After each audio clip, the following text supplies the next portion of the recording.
ভাই যেই ট্রেডটা হওয়ার কথা ছিল সেই ট্রেডটা লাস্ট অবধি হয়েই গেল।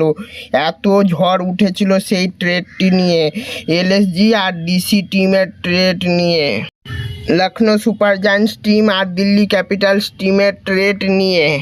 এলএসজি মানে লখনৌ সুপার জায়ান্টস টিমের ঋষভ পান্ত চলে গেল ডিসি মানে দিল্লি ক্যাপিটালস টিমে, মানে দিল্লি ক্যাপিটালস টিমের ঘরের ছেলে ঘরে ফিরে গেল।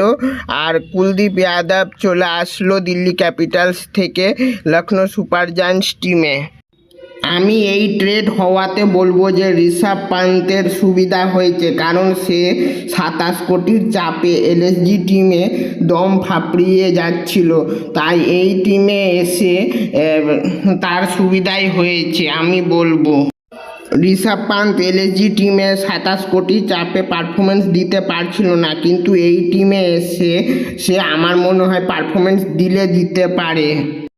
ঋষভ পান্ত ডিসি টিমে আসে 15 কোটি টাকাতে, আর এলএসজি টিমে কুলদীপ যাদব যায় 13 কোটি টাকাতে।